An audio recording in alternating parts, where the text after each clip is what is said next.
people on the internet. It's Wednesday night, and everybody's asking the question they ask every week at this time. It's, hey, did you see this one?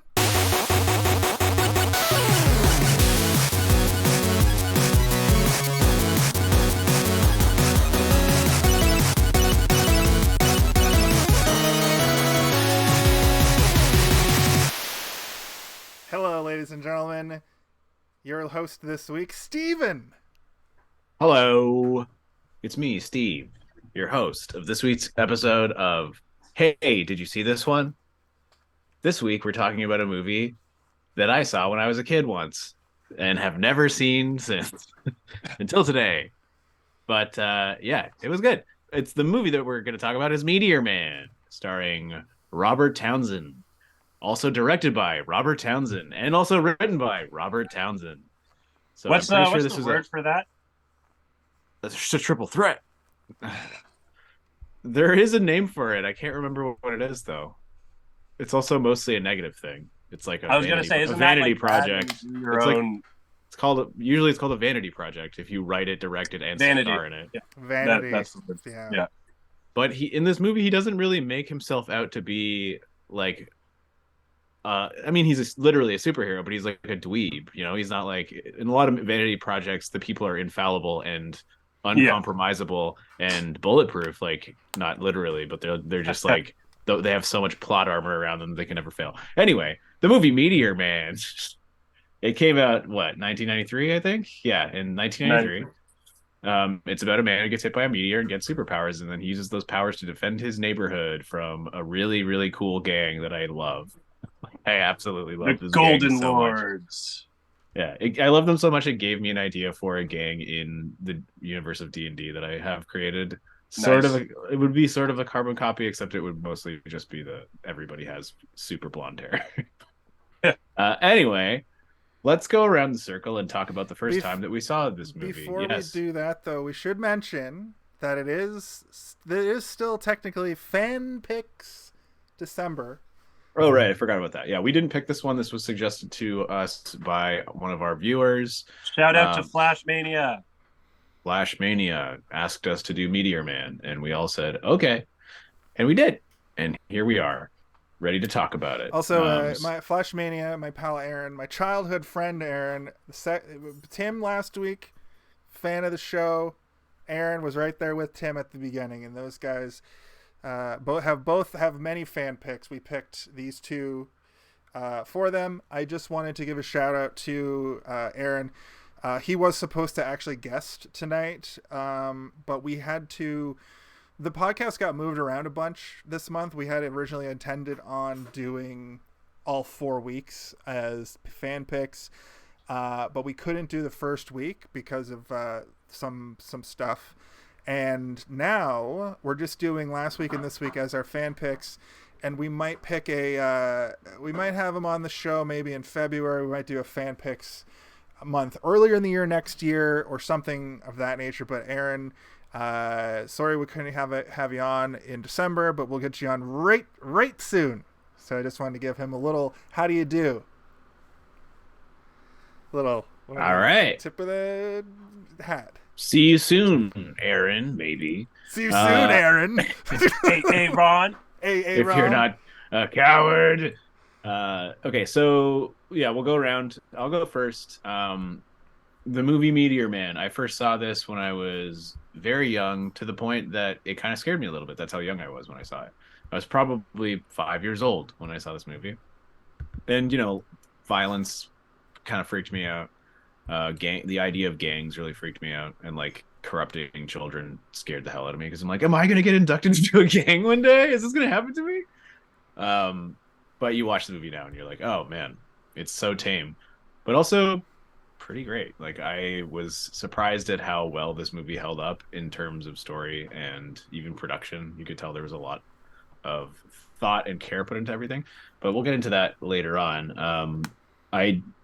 Maybe I saw bits and pieces of it again throughout my life up until this point, but I don't really have any memory of it.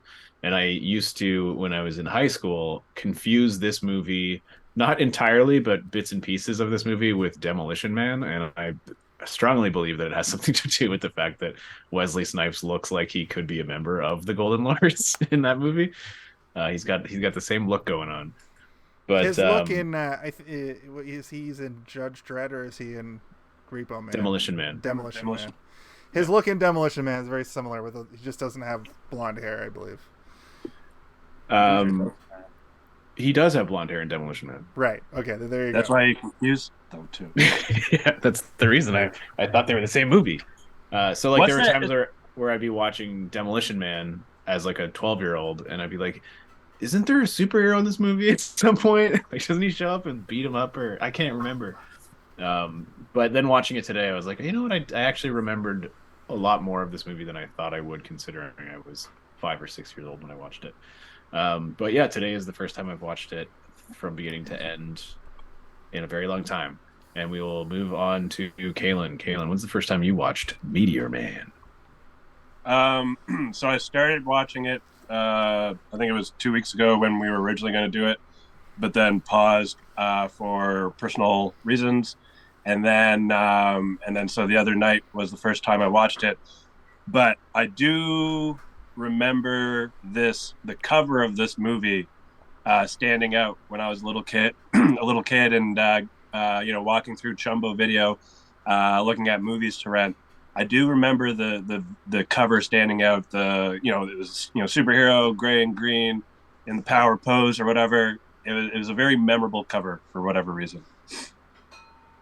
He's also on the moon on the cover. He doesn't go to the moon in the movie, right? Is it the moon or is it the meteorite, the very meteorite that hit him, turning him into Meteor Man? Maybe. I mean, Jupiter is in the background. Very, very close. Maybe he's on one of the moons of Jupiter. Okay, anyway, so that's it? All right. Also, and I saved the day for you guys. What? I don't understand. Google Drive or whatever. Oh, yeah. Oh, my God. This movie is, like, impossible to find. It's not on streaming. You can't steal it. Somehow, Kalen opened up a portal to another dimension. I looked for hours last night to try to find this fucking movie. I changed my VPN to a bunch of different countries and checked all the streaming services of a bunch of different countries. Kalen opened up the Pandora's box of time and space, reached in and found the weirdest rip from the depths of the internet. He claims he got it from the Seven Seas site, but I didn't see it on there. I don't know. I thought you said you found it, but it wasn't downloaded. I found a bunch of copies, but the Cedars and Leechers didn't match. The one person that Kalen downloaded it from saw it was being downloaded and was like, "What turn the that fuck?" off. Turn that off. No, he was like, "Why do I have Meteor Man?" And deleted it right afterwards.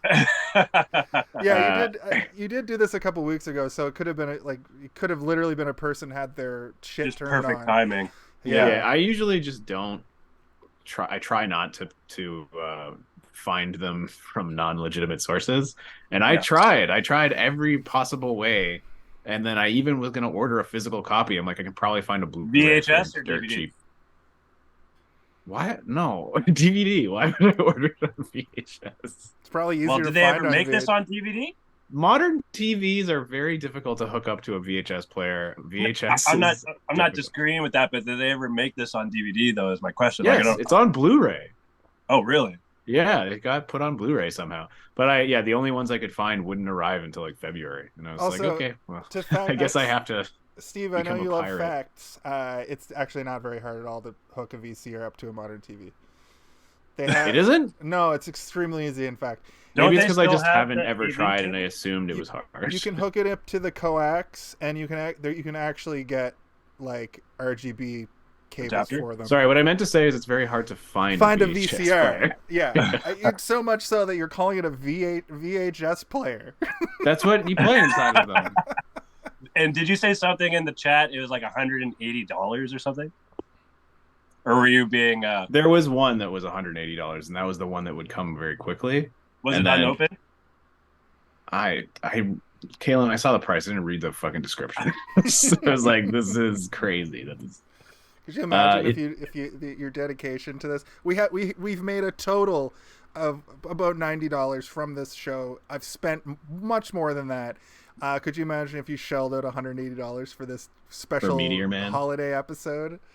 It's got the director's commentary by Robert Townsend. Also, he's joined by the writer Robert Townsend and the star Robert Townsend. Anyway, let's move on. Jason, when's the first time you watched this movie? I'll tell you right now that I have the most experience out of all of us with this movie.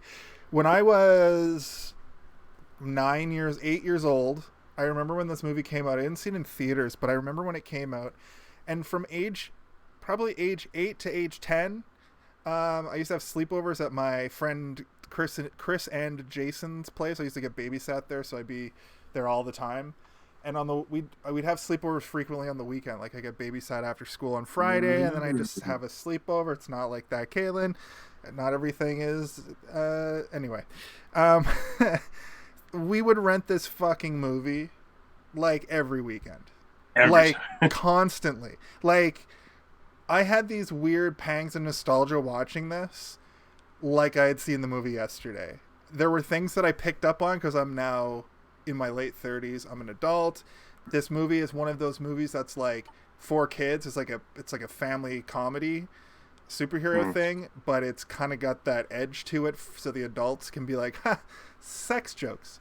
But I laughed out loud so hard at one very specific joke in this movie, and it was just Don Cheadle's acting that really killed it. It was so funny. I'll talk about it later, I guess. It might have been the same thing that I thought that was extremely funny too. Was it when he goes, okay? That was good as well. A lot of Don Cheadle stuff was, because it was like the perfect take for every response. Like it's all reactionary, right? Like it's the part where they're runway dancing, or not dancing, modeling, and he's like, "What's wrong with your boy?" And he's like, "My boy." I and like cuts away from him before he says anything. It's so funny. It does have, and it's a movie from 1993, but you can see a lot of the prototypical ideas for like family superhero movies that would come later. But anyway, to in summation, basically, I've probably seen this movie 30 times, but I haven't seen it since I was 9 or 10 years old. And what I find about these movies that we're watching, like when we did The Sandlot, any of those early 90s movies, they have this weird film grain to them. You don't notice in the time because everything looked like that. And I always wonder, and this happens actually when a movie from like 2015 actually almost has that same effect because it's an older thing. And I'm wondering if there's ever going to be a breaking point. Like we were talking about The Matrix 4 today, and when I saw The Matrix 4, I was like, this looks like a movie made for a streaming service. It's very bright, it's very polished looking, and I'm wondering if eventually down the road in 10 years they're going to watch The Matrix 4 and be like, oh, it's got that like old feel to it now. Like I wonder if it's just maybe the shininess will be the old the film grain is like also like they really don't film anything on film anymore, right? Like that's like 90% of the nostalgia you get for watching something filmed, even up until the very early 2000s when they started switching everything to digital, right? You can just see the visual switch. There's also like lighting things poorly on film add more grain to it. If you don't know how to film a certain scene, if you don't light it properly, the film grain is going to be a lot more obvious. I am done. So if you want to move on to the body of the show. Anyway, baby. But yeah, no, this movie has a very early 90s feel to it, but like in the best possible way. It has sort of that kind of stereotypical music for the time, the era, sort of like the light, sort of like like when people are walking around in the city, and it's like very pleasant, and it's just something that was kind of in everything. The soundtrack in this movie is actually pretty great. Like it's so classically stripped from specific genres. The pop music is like house trance, like dance mix. Right, 95. Yeah, like there's like a little bit of rap. And there's like saxophone music for like the sad parts and like the romantic parts. It's like they take all the film cliches and they just sort of like wrap it around the movie in terms of the score. What is it that you'd like to say, Kaylin? Thank you. Did you guys get a hint of the Superman theme? A little bit. I know what you mean.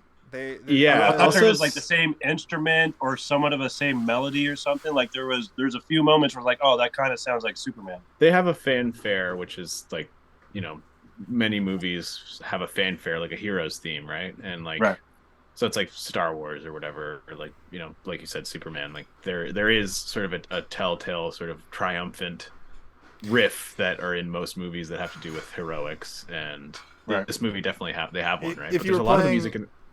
If you were playing some sort of video game where you like cobble together scenes to make a movie and then you pick a soundtrack, there was a couple of those in this era. The soundtrack to this movie would be called Superhero 2 or Superhero 3. You know what I mean? Like, it was very generic, but at the time there weren't a lot of these like superhero movies that were bright. I think besides this there's like Superman.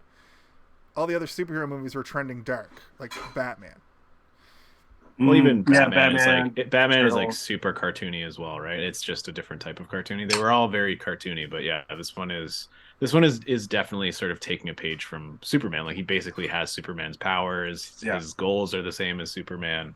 He has a kryptonite, sort of, and it's playing off of like the typical superhero plot line, but it's like they're doing it in a fun way because they're making you like the characters. They're giving you interesting, fun, weird characters as well. It's not just like, this guy is getting superpowers and here's his neighborhood and they're all just like, cookie cutter or neighbors around the block, like stereotypical. Like the fact that James Earl Jones' character has like a weird wig obsession or like a youth obsession, and he's just constantly switching wigs. Just is so James Earl funny and so Jones good. Switching wigs as his subplot throughout the whole movie.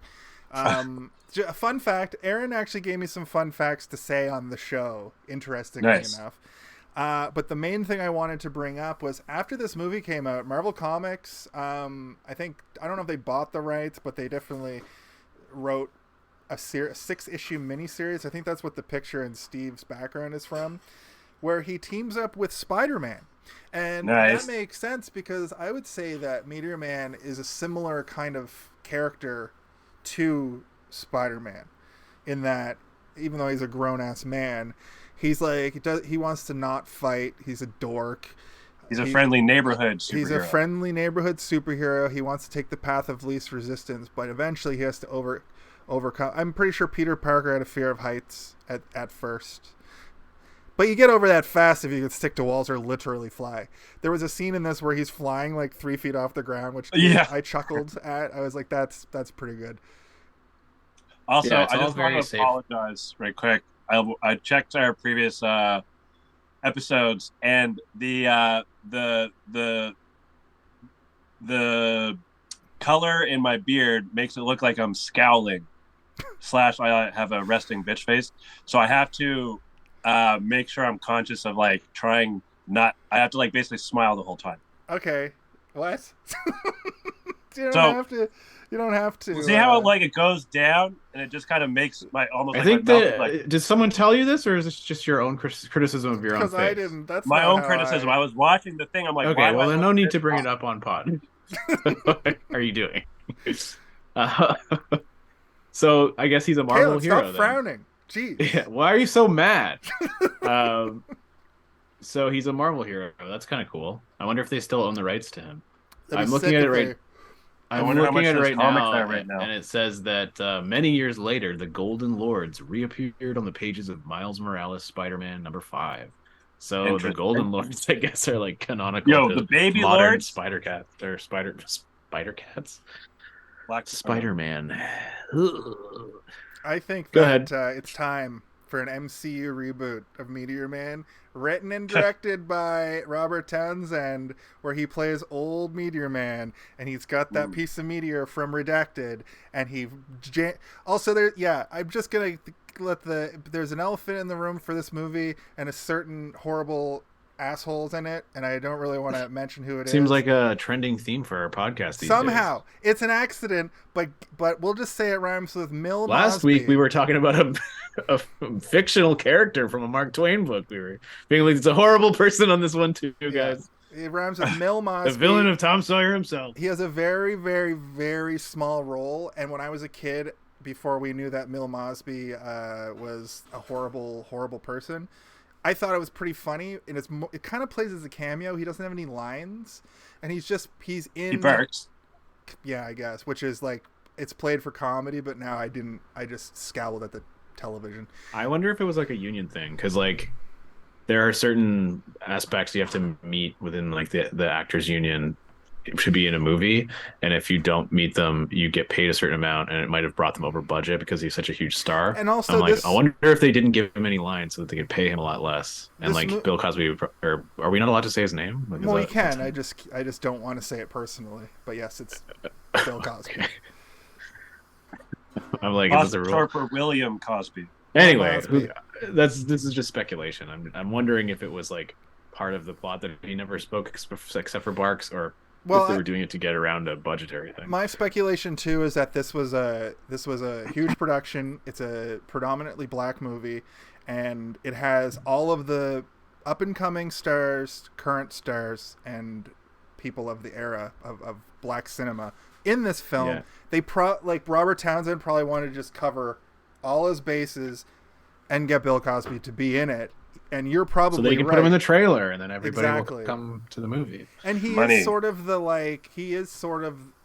the character who helps out in the greatest time of need for the hero, but he doesn't completely save the day. He's just sort of like I don't even know what this kind of character is in movies, but he's just there to have something happen at the end. Like, he doesn't do anything throughout the fucking movie. He's there to sell seats in the theater, and he's there to just be a plot. I do have a question about have tragedy strike and then erase it or whatever. Yeah. How did he still have his powers though when because the chunk of the rock didn't go inside of him. He was just holding on to it. Yeah, and I doubt he was using it for dumb things like messing with the people. Oh, so maybe he wasn't using up the full potential or whatever? Yeah. Or he just was able to charge himself up by like touching the stone or something. That too. Yeah, but when he lost it, like at the end, like he drops it, right? And then, but he still has his powers later on to heal the dog. I think the answer to that question is that Jeffrey Townsend's character Jeff was using his powers constantly, and there was that one part where he took like a firing range of men shooting at him, and he caught all the bullets and then noticed he was bleeding, and that's when he noticed his powers were depleting. I imagine if you're sitting in an alleyway, Bill Cosby's character was a homeless guy. You're sitting in an alleyway just kind of messing with people, like your powers aren't going to deplete as fast. That's how I sort of like that. Plot armored that away, because I also wasn't trying to focus too hard on old Mill Mosby. Yeah. Also, just like it's a ridiculous premise.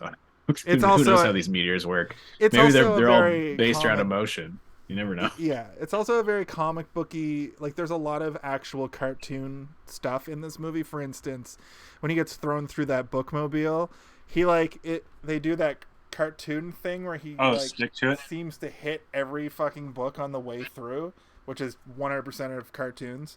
So it's there's some stuff that maybe we don't think about too hard, and in lieu of wanting to not talk about Bill Cosby at all, we just kind of skip over. Yeah, I mean, if you want to talk about like reality and like why does this mix? It's like, remember when he hits the car and he just has like perfect handprints, like looks like Play-Doh, like into the hood of the car. Like, let's talk. The about car would that be destroyed. Because those people would be dead. They spent probably a giant portion of the budget making these. It looked like cast iron. I don't know if it was like carved out styrofoam or what. It looked like metal. You know what I mean? I'm wondering if they spent a bunch of money on actually, Well, the movie looks good. Like, it looks good. Like, the art department did a really good job. The costume even looks pretty dope at the end. Like, it doesn't, like a lot of movies that are low budget, the superhero costume always, you gotta hide it, right? Like, if you look at brightly lit pictures of the Batman costume from the first Batman, it's like, oh, more shadows, please, more shadows. It's rubber with a lot of like stretchy kind of where the like joints and stuff are. Yeah. And isn't like the mask has little like breaks right here. Yeah, because they didn't make enough of them, and they were hand sculpted, right? Like, they made a mold. It's not like today where they go into a computer and make everything like perfectly symmetrical, and it's like somebody sculpted that. Or Like, just it's fucking CGI the whole suit onto them, like they do. Yeah, in most exactly. MCU Now it's like movies. you wear like a just a neck band to make it look like you're going into a suit of armor. But even like the Darth Vader helmet, when they made Revenge of the Sith, they scanned the Darth Vader helmet, and rather than just like replicate it, they tried to make it symmetrical. So they changed this. If you look at the helmet of Darth Vader in like Revenge of the Sith Interesting. compared to the original movies, it looks completely different, and you're It like, looks what more is narrow. wrong with this? It looks It looks a more little narrow. smaller. Yeah. Yeah. It's because they made it symmetrical perfectly, so it's like it looks different because the original Darth Vader helmet was sculpted by somebody. And my with stupid tools and shit. headcanon is like, oh, it's the prequels, so Darth Vader is younger. Yeah, So he has the younger look. He's got a real younger- youthful looking helmet. youthful looking helmet. And Yeah. up until you actually saying that right there, I'm like, well, wait, that's the dumbest thing ever. That's the stupidest. They gotta Maybe make it he look broke his real helmet, sleek got a and new one. youthful. That's He's gonna have a possible. real There's years young in look. between the episodes, like the Star Wars episode. But Yeah, his it's more dinged his up. helmet's not gonna shrink or No, but if it expand. gets damaged, he gets a new one, That's true. and maybe they make it slightly different. That's Yeah, true. he has a different Darth Vader costume in Return of the Jedi than he does in A New Hope, and that's mostly because the budget went up, and they're like, let's turn this Halloween costume into something that actually looks pretty cool. Put more dials on his chest piece. Yeah, well, it's like in the first one, he's just wearing like a cloth robe underneath a bunch of weird plasticky armor, and then in the third one, he's wearing like a full leather gimp outfit. When does he have this? When does he have this version of the suit? The Hawaiian, That comes this weekend. the Hawaiian shirt version. Is it a bikini? Is that Hawaiian or a Christmas sweater? Oh, actually, yeah, you're right. Well, no, it's like a tank top. I can't really. Is it Argyle? No, it's No, it's like a Hawaiian like sunset or something. Shit. yeah, it's a sunset, and then it's like a tank top, that like a muscle shirt, and then underneath you can kind of see that it's just his regular costume. He's also wearing flippers. I have this Star Wars. He's got a scuba. Yeah, I have this Star Wars fucking. advent Anyway, I calendar, just and it's great. I wanted to like give a tip of the hat to the costume in this because I forgot that there was one. I was like, is he just like fighting his clothes the whole time? And then he has his like crappy one that is made for him from earlier on, right? But Well, he you has see that it great finally, montage of really awful suits. yeah. I will say though that the costume, my nostalgia kicked in, and it actually looked worse the first time that they show it. But the poster makes it look great, and there's parts throughout the movie that like it looks fine. It's just like the initial shot. I was expecting it to look terrible, so when it showed up, I was like, oh. The 'Cause initial up shock, until not too long ago, superhero costumes always look they kind of always goofy look on fucking screen, right? goofy as shit. Yeah. The initial shock of seeing it though, I was like, ugh, because I'm so used to literally like they just either print it or they CGI it on. Like Black Panther, for instance, there's no Black Panther suit in real life. There's I mean, there one. probably is one. There is, but it's not the one that they Somebody's do all made the one. action with. It looks more like the Mysterio real life suit with the triangles on it. The trackers. Yeah. Yeah. Probably, I don't know. All right. What's funny? What's funny, Steve? My speculation. I was just thinking about the Mysterio suit and how you said they're trackers, and I was like, what the fuck does that even mean? Oh, did you hit record? Sorry, that's my alarm telling me to tell you to hit record. Yeah. Motion trackers. I was like, oh, and then in my brain was like, they do have eyeballs on them. That makes sense. Oh. And then I giggled in my head. I was like, so anyway, where are we at here? So I guess we could do like a little brief synopsis of the movie because it's super simple. Basically, a guy lives in a neighborhood that is sort of overrun by gangs, but like him and his community all care a great deal about the community itself, and you know the elders of the township are kind of like trying to form a proper community watch and make sure that they eliminate all violence and crime in their neighborhood. You see some examples of the gangs in that area. The predominant scene is like Don Cheadle, I guess, trying to sell some sort of weird vile drugs. I don't know what the drugs It was are. crack. Was it You're crack? lucky It was it's crack. Great. It was crack, but when they go to the cocaine factory later, which there's some things that I want to talk about with that. That shit was hilarious. We'll get to it. But it was cocaine. But the times when they mention it, they say crack. Okay. I wasn't sure if they should have made up some sort of weird science fiction drug in this because everything else was so over the top, you know. Like Venom, Poison N. I didn't say you make it up. I said they should have. Bazango. In 1993. Yeah. Hey man, you got that Bazango? I need to get a hip of the Zippo. Give me some of that Zippo. Give me a hip of the Zippo. I need a hip of the Zip. I'm driving. That's what you say when you need a hip of the Zippo. Driving on Zippo right now, baby. You need a light? So they are kind of like trying and failing, I guess, the elders, right?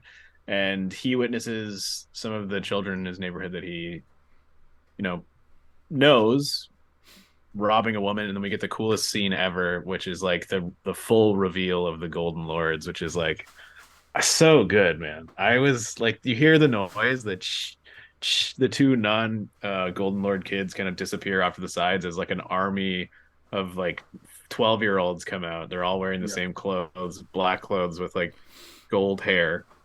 And then the elders come out. They all look kind of individualized. Like they don't have the exact same uniform. They've got their own sort of personalities and maybe different ranks too. Probably, could be, or it just could be like you can customize your uniform if you're like a general, and then you've got like the top guys that come in at the end. And the main bad guy. See that the noise is being made by a slinky, which is so great. I want the slinky's coming out. A guy comes out with a fucking tiger on a fucking chain. tiger. Then we also notice they're just walking at the tigers. They got their money out of this tiger. It's all over this fucking movie. I mean, this is why these guys reappeared in the Miles Morales comic, because did Mike Tyson have a tiger at this point in time? 93? Definitely not. He was still boxing in 1993. And also, that's just a meme from a movie. I did like this element. I'm pretty sure he actually had a tiger, didn't he? He probably, maybe. I like that the main bad guy had like a sheriff's star, but like an oblong one that was like shaped differently, indicating that he was like in the position of power. And also the Golden Lords kind of had this like anti so there's this moment where they want to the town hall, they're talking about what to do about the fucking just the regular criminals. The Golden Lords aren't even a part of it yet, and they want to put on these hats, and in the 80s orange hats that whistle. say like neighborhood watch. And in the 80s there was that neighborhood, what the fuck were they called? What was that group in the 80s? Guardian Angels. The Guardian Angels.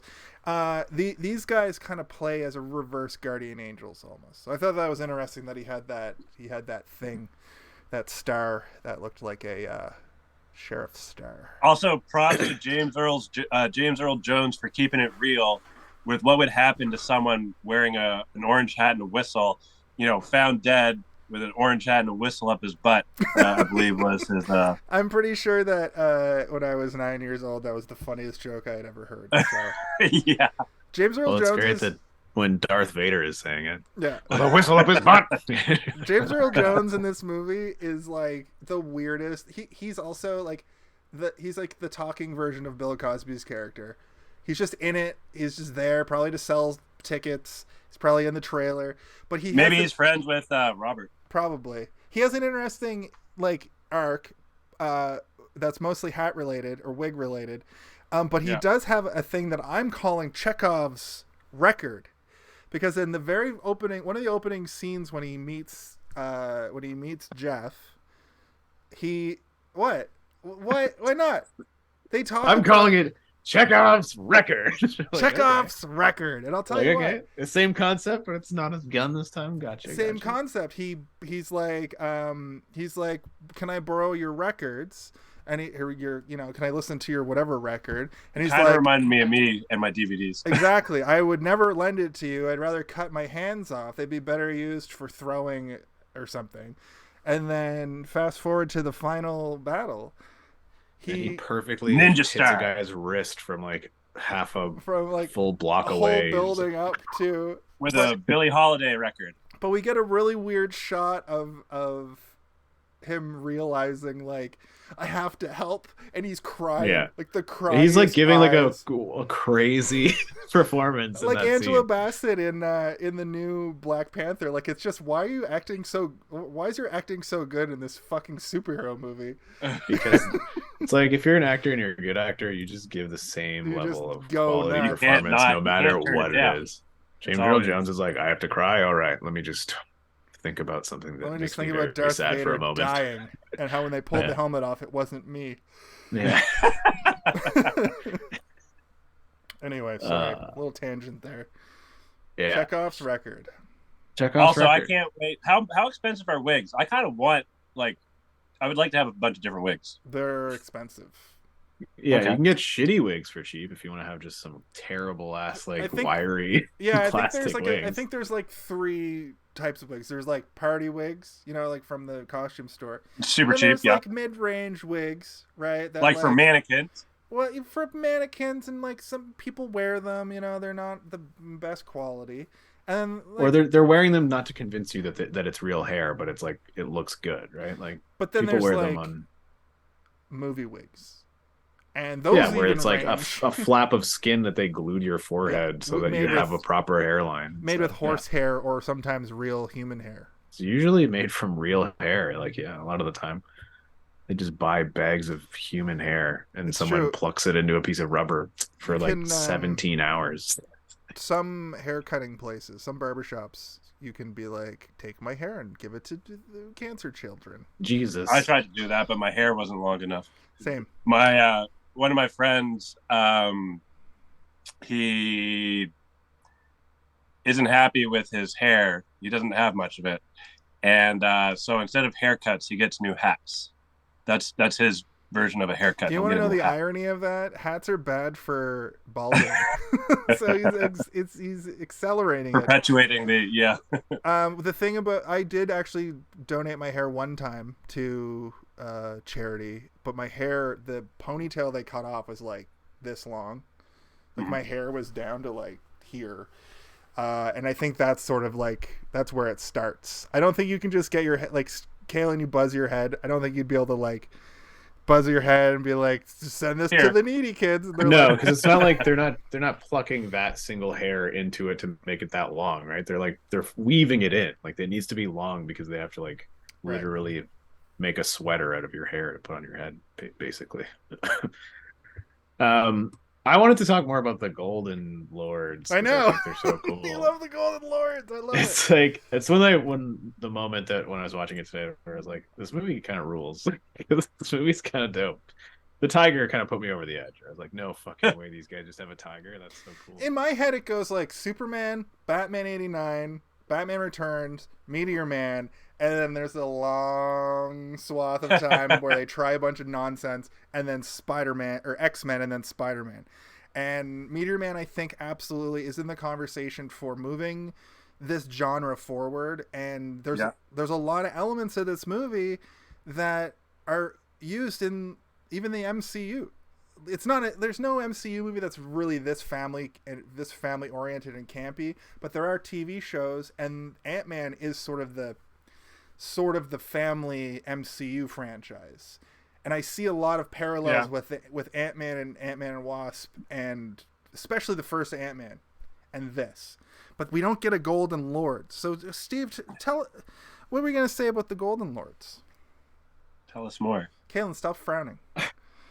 Well, I kind of was like, I want to see more of the Golden Lords for one. I want to see like a Golden Lords headquarters that looks sick and there's like gold everywhere or something. Even though like their New they're, York chapter. Gold!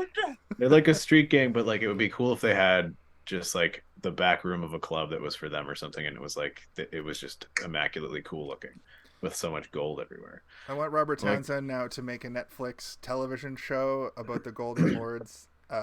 Ooh, like a prequel or something. Either a prequel or a later sequel where they're like good guys now. And I gotta say, the only reason I think this way is not because they're all have the same hair, not because they all wear black and have lots of gold accessories. It was the tiger. As soon as they brought the tiger out, I was like, these guys got to have like a sick fucking base, like with other tigers and stuff in it, and like people with golden trays serving them drinks out of golden champagne glasses and stuff. Like that's what I wanted to see. Champagne. You And can't house a tiger in anything less. Yeah. It has to have Yeah. a giant golden pillow in it, or a giant golden cage, but like a I wanted it to be like quadruple-wide next level. cage, just so it doesn't eat the kids. That tiger definitely ate a kid. I couldn't stop thinking Those about baby how lords, they just they're have cute as fuck. they have a black market tiger. Who knows where they got it from? Probably Argentina. In the city. Like it's not Where like they're are on a farm or tigers, something. They're just in the city walking around with a tiger on a leash. It's crazy. Just It's rolling crazy. around with a tiger. That tiger definitely ate a kid. They have a lot of kids hanging out next to the tiger. Tiger gets a little hungry. They don't have the proper food to feed a tiger. What do you feed a tiger? Fucking. Cat- You don't see the whole tiger lamb? again though after this, right? Like it No, doesn't come back. Does Yeah, it? you see it in He- the background. it's in when the they're club. Yeah, when they're in there. Or base or whatever. Right. Anyway, yeah, no, I there's Whiskas? no Maybe feed it shock. Whiskas. There's no shock to me that they returned in Miles Morales because they're so interesting. Like, it's such an interesting concept for a gang. I wanna know what happened. Where this take place again? It's outside of New York. It's Is it New it's Jersey? Washington. They're over in Washington, Washington. right? Oh, They're yes, at trying- the very beginning. At the very beginning, Washington. Now. They're trying to like move across the country, basically. Expand their empire. Yeah. Yeah. I guess expand north, which is awesome. I think that them losing at the end would cause them to become like a guardian angel situation. But there's one really weird scene that like was even more ridiculous than any of like the superhero stuff. And it's like Meteor Man coming down and being like, haha, you have all the regular gangbangers, like the Crips and the Bloods style gangbangers. And he's like, haha, I have been shot by all of you and you can't hurt me. So they just walk over and put down all of their guns in front of them. Yeah, They're just like, okay, we're done with crime forever. But then I guess they got all their guns back because in the climax they come back to like take down the ultimate crime lords. There's some levels of crime lords in this movie. yeah. It's like the Golden Lords are trying to prove themselves to be at the same level as the rest of the crime lords or whatever, right? And like they're sort of like an enforcer group for like a larger criminal organization of some sort. Which again, cool. It's cool that they're It's like like Batman. yeah, and they're There's like that representative. He's Illuminati wearing kind of his, hangout scene with all the kind of top head honchos. yes, the criminal overlords of the whole country, I guess. Like maybe Yeah. Or the whole world. There was some maybe the whole world. Oh, There yeah, were there some were people some from different, otherworldly areas, yeah. Yeah. It would be like I kind of am interested to go and read this Spider-Man comic. I know I keep thinking talking about it, but I'm like I want to see what Spider-Man does to the Golden Lords. Are Are you they gonna sick start- tigers on him? Would you start with would you read the 6-issue miniseries and then go seek out the Miles Morales Well, maybe you comic? have to. Oh, Maybe like they read tie the in. Meteor Man. Well, yeah. I mean, if I can find it, I mean, you might be able to find it online pretty. You easily. can. There's websites that just have every comic book. Well, I used to have a Marvel subscription that I could just read any Marvel comic because all digitally, like you just get What? them all. That Yeah, sounds awesome. Marvel has really good shit for that. Instead of collecting stacks of comic books, they're just like you get all the new comics and you have all our old comics for like $15 a month. It was good because I could like Viz leave for my it. Dragon Ball comic needs. I could leave it for like a couple of months and then go back and just read like a whole bunch of stuff at the same time. It's pretty cool. Anyway, I might check that out. I mean, if Marvel owns it, they might even have this on their digital library, like the miniseries, because I don't if they see made why it, not. Yeah. they probably got it on there. You can find pretty much everything. This maybe it might be more difficult than I'm making it out to be though. But yeah, I can probably find that Miles Morales one pretty easily. But I could go do a review, separate video. This is my review of the Meteor make it Man a comic special. and the Miles Morales beats up the Golden Lords comic. He has like his list of power. Okay, Meteor His Man. powers seem unlimited. Like I'm like, this guy has Superman level powers, but he does have a pretty good foil, which is that they some drain. more stuff though. But like some more stuff on top of that. I pulled up a The list of his books powers. is so useful. Yeah. He's got That part, like superhuman strength, which includes like he's made of stone, like Superman. And he's heavy or whatever. Yeah, he's super heavy. Like if he falls to the ground, he causes an earthquake, which happens. He's got super speed, healing power, flight, X-ray vision, invulnerability, laser vision, freeze breath. I don't know if he does that in the movie, but it definitely is list. He uses his breath to blow away the person who's about to try and right. He's got strong martial arts. That might be like a separate like move then, because that's not in this list. Cold breath is. I would assume if he did that for long enough, you get really cold. Right? Why is this power? One of his powers in this list is imbue fertility. In the comic books, does he like help a family get pregnant? What the fuck? He's got super sperm. Like he gives you the ability to. What does that mean? The user can. I just looked up what it would be in like the superpower wiki, and it looks like the user can induce fertility. There must be. With his mind. Yeah, he must like be able to touch your stomach and be like, "You're pregnant now." Yeah. Easier to get pregnant. Not you're pregnant. You're easier to get pregnant. Like you're more fertile. You're easier. You're easier to get pregnant. Telekinesis. I'm not even done with his powers. He's the ultimate superhero. Telekinesis. Zoopathy. He's got X-ray hearing. Yeah. I will say it kind of felt like they just threw in what was needed for the thing, as opposed to like coming in with already having like a set list of powers. He doesn't even know his powers. He's figuring them out. Zoopathy, and then, like you said, he can touch a book and read its contents for 30 seconds in his head. But then there's another one that the homeless man has, and he can literally bring at least animals back from the dead. The healing? Yeah. Well, I didn't bring him back from the dead. He fixed his ribs. Oh, he healed him. Well, that dog had a dumpster thrown on top of him, so I think it was pretty. He was still alive, though. I think he was just almost. He was. Yeah, it was still alive. It wasn't dead. But okay, well, he healed it completely. He can heal others. Yeah, like a Jedi. It seemed like it absorbed all his powers, though, to do that. Oh, and you can absorb powers, like when Meteor Man took the Boss Lord, took his powers back, or whatever. He took the Meteor power back. He sucked the radiation out of him. The whole origin part of this movie, I always, as a kid, was always, there's a very graphic body horror scene in this. Which, the skin burns? Well, he gets hit by the meteor. He's covered in like burns, right? Mm. And then there's that scene where like the meteor like goes into his chest. Absorb it? Yeah. Oh. And it felt very body horror. And when I remember that scene as like something that even now I'd be like, ugh. And for its time, I thought it looked pretty good. For its time, that looked awesome for its time. Some of the special effects in this were very well done. Some were very bad.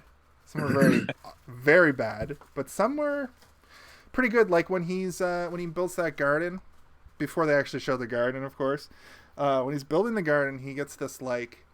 Oh, that's another thing. Maybe that's the imbue fertility. Oh, Oh, nice. Good call. Yeah. Maybe that's the imbue fertility. True, yeah. He fertilized the ground. And then he started a storm. He's got storm's powers also, because he like made it rain. It's crazy. He has all the powers. He just has every superpower. He's Cosmic Spider-Man. I would like to see Meteor Man at full power versus Cosmic Spider-Man. He's like Thanos if he had all the rings on. Quick side Thanos note. Powers. I want to see a dark Spider-Man movie with Scarlet Spider. I think that could work because Scarlet Spider was kind of like, he thought he was a clone and he thought it was, you know what I mean? Like, that could have like a really good, like, unwanted child kind of thing. Yeah, well, spoilers for Spider-Man. Scarlet Spider is real Peter Parker who thinks he's a different person. Yeah. And the Spider-Man that's rolling around who is Peter Parker is a clone. But then there's Kane, who is a incomplete clone freak. The Clone Wars were fucked, but they're canon to they're Amazing Spider-Man canon. That's the canon. That's canon. Ooh, baby, canon. Clone Wars. Just saying, Dark Spider-Man, like Dark Batman. Give me a Dark Spider-Man, Scarlet Spider. I would love to see. Apparently, Madam Web is cast for the MCU, so I'm hoping that we get I hope that the next Spider-Man, Madam Web, like, at least makes Mary Jane and Ned remember or something like that. But we get more multiverse shit with. I want to see multiverse shit with Spider-Man and other Spider-Men, like Into the Spider-Verse. I don't care about the multiverse with the other MCU shit. I want to see more villains. Anyway, we are talking back about to Meteor Man. We are talking. This is more on brand than normal because we get into MCU talk and we're like talking about juice. Spider-Man. Spider-Man. Spooderman. Yeah, I guess we can move through the plot a little bit more if we want to get to some new talking points. Yeah, man. MJ, speaking of the soundtrack, they had a Michael Jackson song, which I thought I didn't remember that. That's pretty. Which probably cost them so much money, and they probably regret. And it's not even like a well-known. We could have got 10 more body horror scenes in this fucking movie for that much. It's not even like a well-known Michael Jackson song. It's just like the intro. That's probably why. Yeah, they got it cheaper. They're like, oh, they'll know his voice. Start at the bottom of his fucking discography and work up. Yeah. We get the Joker scene where they take off his bandages, right? And we get like one of the first laughs that I had, where everyone's like, oh. And it was like, mirror, give me the mirror. It's like, oh, this is how I always look. And then the doctor. I thought it was funny that there were so many people in the room, like way too many people. I noticed that for that scene. When there's some in the medical world, if there's something that is not not common or whatever, they'll get everyone. I remember when I busted my mouth, the doctor's like, hey, check this out. Right, that's a good point. But what isn't common is when they're wheeling somebody into the ER, just people gathering around. Which when they're wheeling him into the actual emergency room, there's just random people from the street running in, like family members and stuff. I was like, that seems unsanitary. That's right. Yeah, the 90s are a different time. Yeah, no, I just thought, like, because they literally rammed the whole room. Like, there were so many, like, everybody wall to wall, like, in that tiny room. You'd have thought they would have, brought them into a larger room, maybe. A larger room with even more people would probably be even more funny. So. They also do a weird bait and switch with Eddie Griffin's character, I noticed, where when they're in the school, they kind of paint Eddie Griffin as, like, an inventor. And then they just. I thought he was the science teacher or something. Exactly, and I thought he was going to be, as Ned from Spider-Man puts it, the man in the chair. I thought he was going to give him some gadgets. Yeah. No, he just is a horn dog for the rest of the movie. He's a horn dog. He just is like, what if I dress up like Meteor Man and try to bang the woman on get numbers? Dates, yeah. Yeah. But he's funny. Eddie Griffin is hilarious. He's a funny. Oh man, he had another really funny part for me, which was when he's fighting like Bruce Lee, like kicking all those guys' asses, and then he goes to the other guy and runs out. Like, even though they've already established many times in the movie, we know that after 30 seconds he loses the power of the book. But it cuts over to Eddie Griffith, and he's looking at his watch, and it like does this dramatic angle where he goes 30 seconds. Damn. But he says it like it's like a crazy action movie where like a bomb is about to go off. It was such a good delivery. It was so funny. Man. And then the second one with the Vogue battle is like 30 seconds. Thank God. Yeah. Which is a little bit homophobic. That scene felt a little bit homophobic because everybody played it like, oh, they're doing a thing that men wouldn't normally do. Yeah. It was funny though. It was very tame. Like, it was just funny. Like, it was a funny moment. If they left out the hair part, like doing the Vogue dance battle thing, but then it was like, oh, don't touch my hair or whatever, like that, I think that part could have been left out. Yeah, but the idea is pretty funny. Like, he picks up the wrong book, and then his response is that he like over dramatically tosses the book to the other guy, and the guy catches it, and they just go into it. It's funny. It's a very funny thing, and it was, the song they chose was good. Oh, and everybody gets uncomfortable. Everybody's watching, Move Your Body and everybody gets uncomfortable. Move Your Move Body Your by Body. Black Box, Yeah. I think. Yeah, it was good. It was very funny. Oh yeah. I had so I don't know if that song ever came out as like a record. Move Your Body. Yeah, but it was fuck. Just Like as a single? What do you mean? Yeah, I had it. Sorry, I'm trying to Google what the song, who it's by. It's not showing. Anyway, it's, Shake Your Body. Is it Shake? Is it Shake Your Body? Shake your I always thought body it for was me. Shake That Body. Shake. I wrote it down. Where did I put that? Shake your body. Yeah, shake that. Shake that body. Yeah. That reminded me. My mom used to put me in fashion shows back in the day, and that was one of them. Sorry. Yes, it's called Move This, and it's Technotronic. And I had a Technotronic EP. Technotronic was a very prevalent, like, techno house artist. You'd find them on, like, Dance Mix 95, those kind of albums in the 90s. And I loved that song so much that I was like, Mom, you got to get me that song. And I had a cassette with just that song and another song on the other side. And I remember just, like, listening to it over and Repeat. over and over. Yeah. I didn't realize it was Technotronic because there was another artist from the era called Black Box. Anyway, I listened to a lot of that kind of music, a lot of that house music that now like Lady Gaga kind of uses in her music, which is cool. There's like techno pop, like techno like pop. It's house. It's house music essentially. Right. Yeah. House music. You know what's funny? You know what the definition of comedy is? James Earl Jones trying on a bunch of different wigs and then settling on the most ridiculous like high top haircut and just sticking with that for the rest of the movie. I was hoping that every time you saw him, he would have a different wig on. That would have been a fun gag. But he said he had to go youthful.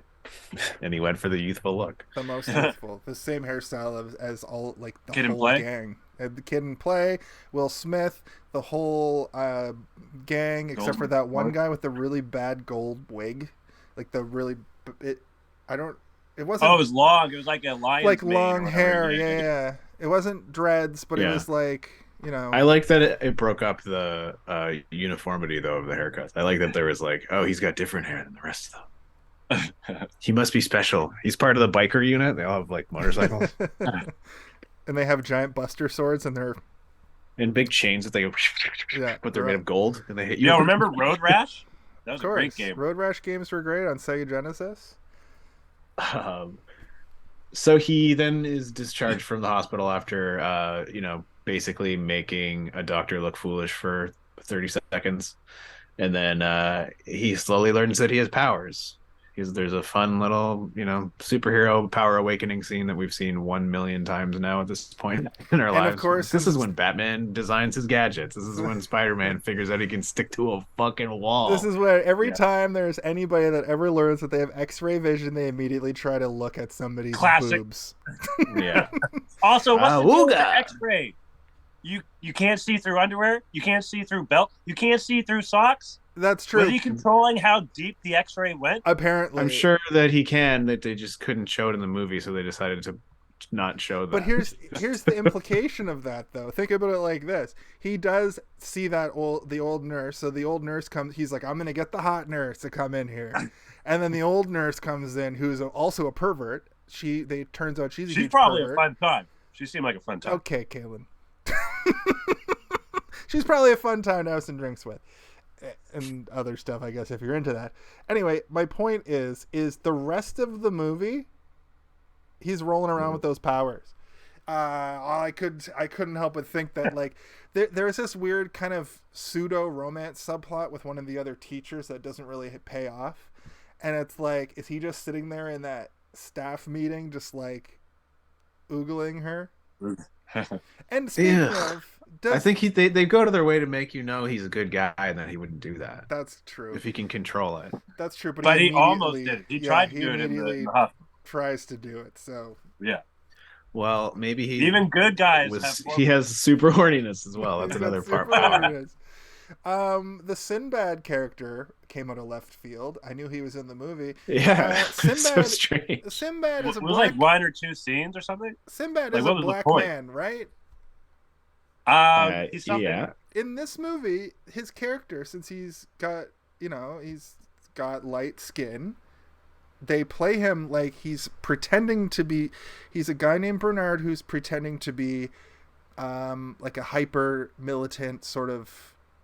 He's not like the militant character. He's like, trying to be overly respectful of his wife or girlfriend. Sinbad? Yeah, he's trying to be like over. No, wasn't that his I first think they were black just trying to girlfriend? make I it think seem like he's like super inexperienced in this part of the city, and he's like coming from the suburbs. Okay. And I thought that was kind of what the character read as like somebody who just moved to the city from like a different suburban life, and they're really trying to fit in. Okay, that's a good point. But through doing that, they made him they just made him act like a white person. I felt like. I think that was the joke. Yeah. Yeah. Okay. That's what's funny about it. The reason why I'm asking is because my whole life I was like, Sinbad, a black person. Discuss. Question mark? No question mark. Period. A statement, if you will. He is. Was he in a movie where he protected a kid? Yeah, it's called Kazam. The First Kid. Oh wait, no, Yeah, First that's the Kid. one. Yeah. Kazam is Shaq and Shazam is Nope. a different movie. And no, but there's that there's that Mandela effect about Yes. Sinbad playing a genie, but that's based off of Sinbad being dressed like a genie in one of those like interstitial. It was like a Saturday afternoon movie, and he was showing something. He was like, "Welcome back. Here's the next part of the movie," and he just happened to. But then Kazam exists, so Mandela effects People are stupid. Cross-reference. Yeah. Mandela effects are the worst meme. Hey, They're gonna Mandela people are effect still Aaron, creating them. I And still believe in that one. Which one? Berenstein versus Berenstain. No, it's always been God. Berenstain. We just couldn't read because we were kids, Stop. and nobody questioned it. Stop it. They're not real. None of them are real. And It's also- all I have the stupid. books. I'll prove It's it. You'll prove that they've it's always spelled been the same way that Berenstain. it has always been We spelled. just said Okay. Berenstain because we didn't fucking read. Like we didn't look. You don't have an objective eye when you're a kid, and it's a kid's book, so the parents aren't going to be like, "Oh, that says Berenstain." In fact, I would posit that many parents were like, "Stop saying Berenstain. It's Berenstain. It clearly says Berenstain right here." But the kids Listen, are there's like, also people who think that like the line in Star Wars is wrong, or like, C-3PO never had a silver leg, and if you go back and watch it, he has a silver leg, and it's like, yeah, he always had that. You just were dumb and didn't notice it when you were a kid. exactly. And also, you were watching those movies on old CRT TVs. I don't know, on man. There's people. VHS. I knew that he had a silver leg because Really? I watched it so many fucking times as a kid. Yes. I only noticed that when I saw the Mandela effect video about it. I never noticed it before. Also, Yeah, on the toy, I did, for though. C-3PO, So what I'm telling you the is toy's that all all of them are gold, wrong. though. The toy doesn't have a silver leg, The toy is not the fucking movie. But That's it's- true. it's based off of that character. Yeah, you know how much more expensive it is to have a C-3PO with a golden leg than it is to just have a full gold It's probably C-3PO? cheaper because that's one less thing you need to paint. No. No, it's not painted though. It's just They don't paint it silver and then also paint it gold. Like, it's like they just have to use one swash of paint to paint the whole thing. there's no So- paint. It's molded. Are you talking about the I argue toys? that. I think I'm Well, they pretty toys. paint they paint the mold. Yeah, they paint the outsides. Anyway, Oh yeah. Okay. Whatever. Look, at 40 minutes and 11 seconds, they say Meteor Man. Okay. Good night, Hey, I everybody. was gonna... anyway, yeah, we got sidetracked by arguing about the existence of Mandela effects. I know. Let's Let's never let do that that happen again. again. Let's do Yeah. a special episode called The Mandela Effect and just get it all out on the table. Tonight is not that night. And let's not do that either. Canceled. Let's do a podcast Canceled. called The Mandela Effect. Canceled. Canceled. Canceled. It's just us trying to prove to Kaylin forever that it was the Berenstain Bears over and over again. Like, but I don't remember it that way. Nobody does because nobody paid attention like that. It's the same thing as But Kevin why Smith. putting in his movies. Hey, do you think that, The Thing as a rock dick, like nobody ever thought about it before, but now people think about these things because people started asking questions like that, and it's all because of the fucking internet. Anyway, Reed Richards. C-3PO always had a silver leg. Believe me, I've been watching the movie since I was 4 years old, and I've seen it 100,000 times. He always had a silver leg. It's actually called Stir Wars. It's called Star Wars, and he has a red arm and a silver leg. And he's got Didn't he have a red leg? Wasn't there something red in the new one of the new ones? Yeah, he had a red arm. You know why they did that? As an homage to when he had a silver Mandela leg. effect? No, the Mandela effect was not a thing yet. Anyway, so let's move on to the next scene. There's a Mandela effect that Mandela effects at one point didn't exist. Yeah, no, they always existed. Sorry, that's the last one. Shout out to. Wait, actually, I probably have his name right here. Nelson Mandela. Wallace Shawn from Inconceivable fame from Princess Bride, with a very close delivery of undeniable. Yes, that's a good call. Undeniable. He's undeniable. I love when he shows up. He's great. Yeah. He's such an interesting man, but they kind of like used him a little bit too much at one point, so he kind of got pushed aside. But he was always good when he showed up as like a funny character to be a foil. I will say, Madman. My Dinner with Andre is worth watching. I was just gonna. I need to watch that. I didn't know he was in it. Why do I know that? It's like a 2-hour bottle episode about two people having a conversation. But the way the guy he's talking to, like he's the straight man, and the guy he's talking to is this like weird hippie. But the stories that the guy's telling him, it's wacky. It's a weird thing that got made, and I love the concept of it. I saw something the other day. I heard of that movie from Community, right? And I saw something the other day where it showed a little snip of that movie, and it was him in it. I was like, oh shit, he's in that. I got to see this now. I got to. He's Andre. Abed plays the Andre character who's just like giving it to Jeff, just telling him his whole life. My Dinner with Andre. It was one of those movies in 2020 that I just had on while I was working, like just in the background. I watched a lot of movies. I just put them on, and you're not going to retain anything like that. I mean, a little bit. But... I retained a lot of movies. You'd be surprised. I work in IT. But that movie will stick with me for a long time to come. I got to check it out. It's a very interesting watch. So you give it a watch at the very least. Yeah, I think I gave it like a 4. Would you give it a buy? If you can find it for $5 to $7. Okay. What about 12? Are you looking it up right now? That's weirdly specific. I don't know. What about 12? What about 12? You got to remember that Kaylin is a DVD collector, so 12 might have a significance that I can't wrap my head around. No, there's no significance, but I think I would probably media. 12 is probably my max. $12. Yeah, I think $12 would be fine if you got like a special edition. And it was new, like not opened or anything. Fuck that used shit. All right, tracks, people. Let's get back to the you guys discussing DVD costs. Thank you. You're stuck. We just stuck you in our own version of My Dinner with Andre, where you're watching us have a My Dinner with Andre. Fucking serious? I promise you, the movie's a lot more interesting than us trying to figure out how much it's worth to buy the. How much would you buy it for, though? You gotta wear your $12 too much for you. Okay, so he is quickly convinced by the community to basically become a neighborhood protector, and he wears a uniform, and he stops 15 crack houses, stops 11 robberies. Actually, just very quick, I just want to interject. When he goes to that crack house and blows it all, I'm like, oh man, they are super high. And then a couple scenes later, it shows them all giggling. I was like, oh, I knew it. That paid off for me.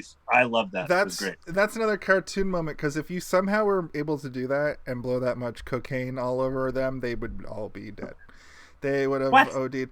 Also, the funny part about that is that when they show the newspaper article, that bust he did was $1 billion And I think that's what they say crack, too. $1 billion crack bust is almost an unlimited level oxymoron. I don't think I don't think there's $1 billion. Especially back in early 90s, $1 billion. I don't think that there's $1 billion worth of crack in the world right now. Well, I mean, depends on how you break it down. Because if you sell in bulk versus sell, was it wholesale versus resale? Yeah, sure. Sure. Anyway, my point is $1 billion. That's a lot of cocaine. Yeah. I mean, whatever it is, crack. $1 billion worth of any drug is a lot. Yeah, that's a lot of drugs. I think that's why I wanted to see a castle made of gold for the gold lords to live inside of. I wanted it to be that overblown. You know, they overblow stuff in certain areas, and I'm like, that's one of them. $1 billion worth of crack. $10 million worth of crack in 1993 would have been like, holy shit. But $1 billion, I think that was Robert Townsend just being like, oh, whatever. Whatever. Let's make it a really big number that no one will ever be like, that's not that much. Or whatever. Yeah, it's very hyperbolic. There's a lot. I made a note about it that there's a lot of hyperbole things in this movie. I'm gonna have to read to it, but you guys keep talking while when he stops the car and the guys fly out through the windshield, it's like, yeah, you gotta wear your seatbelts. You do. I thought that was really good actually, because that was physics, real physics. And safety, kids. Wear your seatbelts. Don't drink and drive. I don't know. You go through a windshield, you're gonna be dead or really fucked up. That would have been funny to see realistic. He's like, gotta wear your seatbelt. It just pans over and they're horribly dead. His delivery though, he's just kind of yeah, he did. That's another example of him not overplaying him as being a really cool guy. You know, he's just kind of a weird, eccentric, uncomfortable dude. Yeah. He reminds me a little bit in his his nerdiness of you remember that movie Goldfinger where Eddie Murphy plays two characters and one of them is a super confident man and the other one is a what movie? Dude with Goldfinger or no Gold Member? No wait, what's it called? Bowfinger. Oh, Bowfinger. Bowfinger. Yeah. Steve Martin finds a Eddie Murphy lookalike to make a movie with or something like that. Yeah, and they find his brother who's he's a turbo nerd, a strange weird nerd. Yeah, and this the performance reminded me of that because he's just sometimes so over the top nerdy, and then other times just even when he's doing his voices in the mirror or whatever, being like, "Put down that VCR." I don't have any evidence. When he takes the pictures. Oh yeah, the costume. Yeah. The other hyperbolic moment. Sorry, I know this is kind of off topic, but when they show the garden and the garden is giant fruits and vegetables, the woman, the TV announcer, the newscaster says, "This will feed thousands and thousands and thousands of people," and that was just another one of those what are you talking about? Sorry, as you were. No, I like the hyperbole because it makes it seem even more like a cartoony universe. You know, $1 billion worth of crack is so much, it's so much. But what I'm saying is, I wanted more of it. You know, I wanted to be even more over the top, just a little bit more. Because the gold lords are so over the top. But if they're selling $1 billion worth of crack, then they should have a crazy underground mine full of gold that they have a whole throne room ironically at that point. The film production team couldn't afford that, I'm sure. That's probably the only they should have sold $1 billion worth of crack. Yeah. The Robert Townsend should have, to get ready for this movie, the production phase of this movie, he should have sold $1 billion. But then worth of crack. The biggest thing that he does is he brings peace between the police and the gang. Were they the Crips? Bloods and the Crips. Bloods Yeah, they were. They were. Crips Later, and they Bloods. were 100% Crips and Bloods. I'm wondering if the rapper, I wonder if they were rappers. Cypress Hill. Was it Cypress Hill? No, are you sure though? Well, so Cypress Hill was the main guy. Sorry, Cypress Hill is the group. What's his name? I don't know. Say again? I don't know. Oh. That would be a good rap name. But Cypress Hill. Oh yeah, it is him too. Okay, it's I pulled them up. Be Real. It was Be Real. Yeah, Be Real. Sorry, my apologies. Be Real. My bad. So yeah, Be Real. I know you're watching. But then there's the other dude. Was the guy with the hat pulled down at the end also Cypress Hill? Was it Sendog? Here, I've just looked up the fucking. There was Be Real. There was Big Daddy Kane was in the Golden Lords. Biz Markie was in the crack production lair or whatever it was. Mm-hmm. And then I think Tretch from Naughty by Nature was also in the gang with Be Real. Do you want to hear something crazy too? You know the guy, this is like a weird cameo, but it wouldn't have been a cameo yet.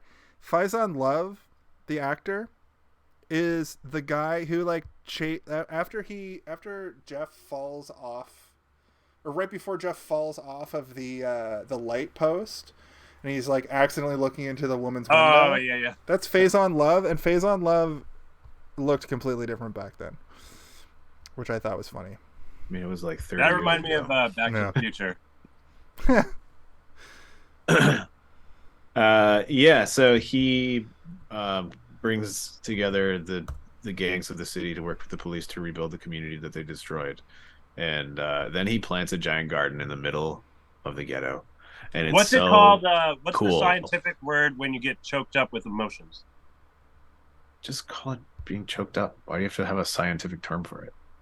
Because that's what science does. They make scientific words. Hornery. It's called oogity boogity boogaloogalo. That's what it's called. That's what happens when that happens. I don't know what the scientific term is. You just say you got a frog in your throat. I'm That's verklempt. scientific enough for me. Yeah. No, but I think a frog in your throat is a different emotion. Not like choked up with, like frog in your throat isn't being choked up with emotions, is it? Yeah, but I like, know what you mean when you say choked up. You don't need to tell me the scientific term.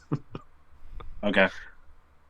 And I don't know the scientific term, so I can't tell it to you either. If I'm choked up, I'm going to tell you. It's choking me Don't up. worry, I'm going to tell you at the end of the episode. Okay, so you don't have anything to add to that. You just wanted to know the scientific term. Well, when I was watching it, it happened, and so I wrote down, what's the scientific word when you get choked up with emotion? So you know the answer. And then I looked it up once the movie was done, and then I'm going to share it with you guys at the end.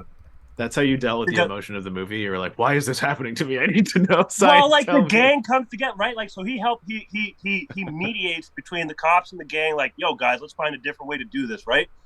And then I understand. I understand why you got choked up. It's an intense emotional scene. Yeah, for sure. Yeah, it's great. It's a good scene. I didn't get choked up, but I definitely felt it, and I was like, "This is good. This movie is a good movie." Yeah. And then. He plants the garden, which is so good too. Like it's such a cool thing, and it's like a giant farmers market in the middle of the neighborhood. Such a good, weird comic booky thing to do. You know, like what does he think to do? Just like give them give them something to be like proud of in the community, and then also just like be able to provide them with stuff that they need. Such a cool thing. Oh, this is interesting. I'm just looking at the IMDb for the movie, and the Naughty by Nature, the rap group were the Bloods. And then the Crips were like Cypress Hill and then a bunch of rappers. Yeah, it says that in the on the wiki that I'm looking at right now. I kind of just told you guys all that at the beginning, I guess. Sorry, I got real fixated on that because the funny thing, part of it is that especially the dude from Cypress Hill looks so young that he looks different. Like he looks different than he looks like in the Insane in the Membrane video in my head. Which I play and repeat daily in that video. Because I thought he had not cornrows. Anyway, sorry, my bad. Oh, I think he has cornrows in the music video. Okay, I'm going to do a little plug. We have somebody in the chat asking if we have a YouTube, and we do. We do have a YouTube. It's www.youtube.com/hey, did you see this one? Same as the name of the show you're watching. And thank you for coming in and saying hello. And thank you for saying that our podcast with guest Tim about Mark Twain was a 10 out of 10. Oh, great review. I think Tim brought us up. Thank you, Tim. He really did. I think guests are the way to go. Honestly, I think guests will bring us great tidings. So, Drew BBLE, Drubel, subbed. Hello. Thank you. Thank you, Drew. Thank you, Drew. We really appreciate that because we do a lot of, we put a lot of work into this. I know it's just a kind of ragtag group of people arguing about if the crack is cocaine or not, but we go on tangents. We go on tangents. Did we argue about that? No. I don't think we did. I think we all universally agreed. Can we argue about how quickly that earthquake was reported on the news? Instantly. Yeah. By the time he got home from where he was running from, it was already like all over the news. Yeah. He was just immediately. But I mean, if an earthquake happens that's big, I'm sure they broadcast it immediately as it's happening. They're like, everybody, there's an earthquake happening right now. Let's go. This just in. There's a giant crack in the middle of this city. Crack on tundra. Whoa, maybe that was a visual metaphor. The crack was putting a crack in the neighborhood. So he falls, he makes big crack. Shortly after the unification of the gangs and the garden, the Golden Lords learn Meteor Man's secret identity, and they slowly figure out that his powers are slowly diminishing. What do you guys think is for that is the foil that he loses his powers and it doesn't immediately turn into like what you would think it would, which would be like the leader of the Golden Dudes finds another meteor and becomes superpowered as well. I like it. I wish that it was a little bit better explained, but I think that at the top of the show when we were talking about how Thrill Throsby's character was just using his powers intermittently. Don't give him a cool name. Oh yeah, I kept saying Thrill Cosby in my head all day, and I'm like, don't stop doing that. Dill Bosby. It makes sense that he has his powers consistently through the whole movie because he's just using it for dumb shit, where Jefferson Reed is constantly fucking using his powers. But the thing where it's revealed that if he just sleeps, his powers are rejuvenated. It would have been interesting if he would have learned that earlier, or if the sleeping thing came into play more than him just not being able to be part of his station because he was like completely fried from using his powers all the time. It was just kind of a weird. There's a lot of stuff in this movie that I feel like they go all in on some things, and then other things are just like played for jokes, or they're played for like they're not fully formed ideas. And this is one of those like not fully formed ideas when it seems integral to the plot. It is. I like that it grounded him, where like with Superman, I mean, other than the whole kryptonite thing, right? Like, there's not really anything that can stop him. So like, where's the story, right? Like, it adds a lot of stakes though, because like up until this point they think that he's invulnerable, right? Like they try to kill him so many times. When he flails, when they first shoot him up and he's like flailing. Yeah, it's good, man. I love squibs. Squibs are so good. And like that whole, like all those little moments, like those really sort of intent, like the meteor going into his body, like Jason, you were saying, it's like pretty fucked up. He's just like, and it's like crushing him. He's doing a good performance. It's gross. Same with that scene where he's getting shot. Like he's like being pretty earnest about getting shot, and it's shot in slow motion, and like they play appropriate music, and you're like, man, this is crazy. But you know he's gonna be fine. But the way they film it is, it's almost like a Verhoeven level of violence, like a Total Recall or something. You know, like it's just got that sort of like heavy reality to it. Recall, not the reboot. Drew in the Verhoeven chat. one. I said Verhoeven. Drew in the chat. Just in case the viewers didn't know. Drew in the Verhoeven. Drew in the chat here is saying that Superman's biggest villain is his invulnerability, which I do kind of agree on, because it's why I dislike him. All the villains attack his feelings. I would go so far as to say though that like Superman easily dispatches 90% of his villains. Unless they can outsmart him, probably like Lex Luthor, or they have equal or greater power, and those are like that's why Doomsday was such an interesting villain, and that's why arch nemesis are great villains. I will say, in the MCU, I hate the movies where the villain has the same power as the hero. Fucking Yellow Jacket, don't care for that. Killmonger in the I like Killmonger, the character. Don't like him in the Black Panther suit.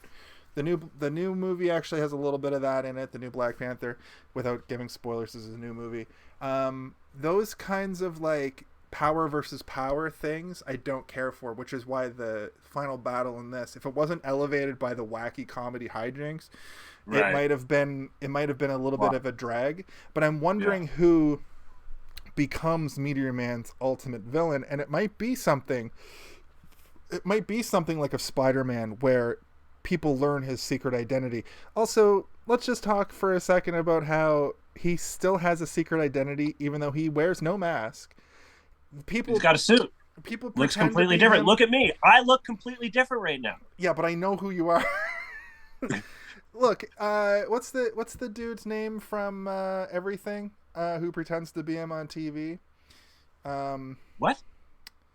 The guy from Everything. The guy that's What's in Everything? Literally every movie. He's in lots of stuff. Yeah. Which guy? You know, Tiny Lister? Not Tiny Lister. The old dude who's like Wayne's brother's dad on the show, and he's in The Ladies Man. He says, "Boy, just ate the shit." Ivory or fucking Keenan. No. Just 1 second. He's not their dad. He plays their dad on a show. Yeah, exactly. Wait, Karen Parsons was in this? Weird. Sorry, John Witherspoon. John Witherspoon is who I'm talking. Oh, John Witherspoon. Yes. Wait. Oh, fuck! I was looking at the Ladies Man IMDb. Yo, that movie's hilarious. And I'm like, wait, Julianne Moore wasn't in the movie we just watched. No, I'm stupid. That's what happened there. But when John Witherspoon goes on TV in a shitty cape and says, "I'm him. I'm the Flying Man," it's like, you're clearly not. And then later, when Eddie Griffith puts a mask on and says that's a little bit more believable, he has no powers. It's just kind of like they don't even do the Clark Kent glasses thing. Look. It's the MacGuffin. Look, I'm Superman. I'm Superman. I kind of, yeah, I don't know. I just chop that up to him being like, everybody already knows who I am anyway, and I'm only protecting my neighborhood, so it doesn't matter, because everybody just would know who he is no matter what. So I think my point, though, is that the ultimate villain would have to attack his people he loves directly. And I guess, what's the Golden Lord leader's name? I can't remember. Michael or Simon? Yeah, let's attack this scientifically. How do you stop a meteor in real life? I'm pretty sure you throw a nuke at it and make it split. Yeah, just like in Armageddon. Because in maybe his arch nemesis is Bruce Willis. They're gonna say, "Is an asteroid." What's the natural enemy of a meteor? An asteroid. Yeah, you drill a hole and then you nuke it, says Drew BBLE. Is it Drew? Oh, what if you make him eat something that explodes? Look, I think that it's funny that in the opening credits we see a meteorite hit another meteorite. That's how the shard is sent to Earth.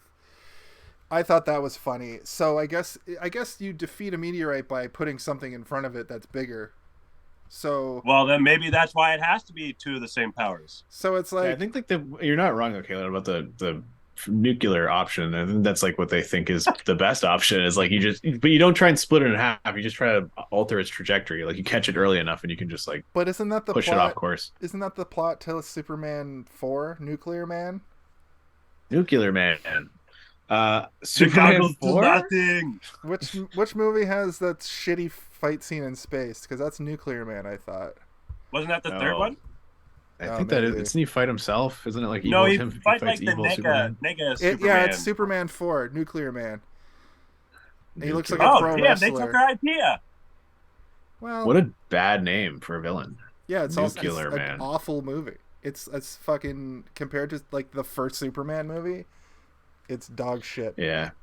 I don't know. I was never huge into the Superman movies. I don't know why. I could never get into them. Hey, man.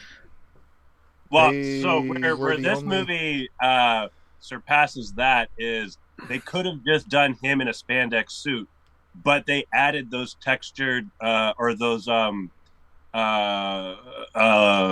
kind of like armor, not armor, but like, you know what I mean, like those. Yeah, he just looks like he's wearing sort of like a combat vest or something, but it's Yeah. like over top of his actual body. Yeah, no, they just look like big sort of poofy muscles. Like he's wearing like a weird Kevlar vest. Probably like some sort of foam or sponge or something. Yeah, but it looks cool. Like the way it looks is pretty cool. I wonder if like they had wanted to do a different like color scheme, if gray was always the option, because like gray just seems like they're like, so this is what it's gonna look like once, like it'll look different once we paint it. And like he comes in, he's like, no, I like it like this. It looks cool. Okay, so I think the green and gray. I think the green and gray goes well. Yeah, together. that's what I was going to say. I like it a lot. Is green and gray complementary? And then also, if you look Where's the color wheel? If you look at the comic, if you look at the comic book version of him behind Steve, there, like it's blue. I know it's like a. I thought gray that was blue. purple.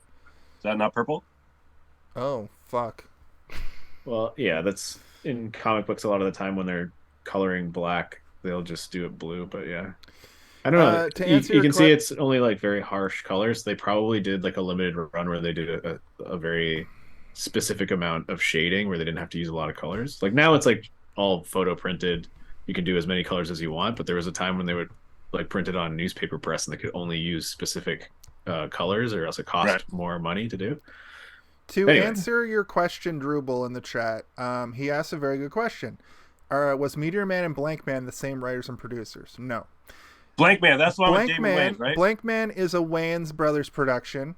It's a superhero. Is it a parody? It's a parody. It's a satire. It's got a lot of the people from In Living Color in it.